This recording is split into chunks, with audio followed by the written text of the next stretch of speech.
పేరు బుడుమూరు నాగరాజ్ సార్. మాది శ్రీకాకుళం జిల్లా పోలాకి మండలం ఎవ్వారిపేట విలేజ్. నేను ఆంధ్ర రంజీ టీం తరఫున మరియు ఐపీఎల్లో సన్ రైజర్స్ టీం తరఫున ఆడడం జరిగింది సార్.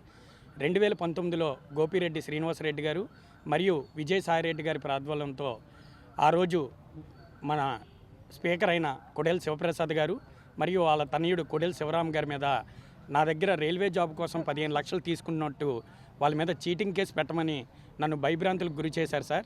నా క్రికెట్ జీవితం ఎక్కడ నాశనం అవుతుందని వాళ్ళ మీద నేను ఆ రోజు A1గా కొడెల శివరాం గారి మీద మరియు A2గా కొడెల శివప్రసాద్ గారి మీద కేసు పెట్టడం జరిగింది.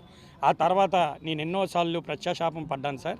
మరి లోక్ అదాలత్ ఉందని తెలిసి నర్సారావుపేట సిఏ గారిని కలవడం జరిగింది 2 రోజుల ముందు. అతను ఈరోజు పిలిపించడం జరిగింది సార్. ఎవరి ప్రాబల్యం లేకుండా నా అంతలు నేనే ఈరోజు వాళ్ళ మీద పెట్టిన కేసు రాజీ చేసుకున్నాను లోక్ అదాలత్లో. అది నర్సారావుపేటను చూస్తే ఎంత అసూయ కలుగుతుంది సార్. చాలా అభివృద్ధి చెందింది. కొడెల శివరాం గారికి మరియు వాళ్ళ కుటుంబ సభ్యులకి ఎల్లవేళలా మంచి జరగాలని కోరుకుంటూ నేను వాళ్ళ మీద పెట్టిన కేసుకి వాళ్ళ ఫ్యామిలీ ఎంతో చింతించుంటుంది.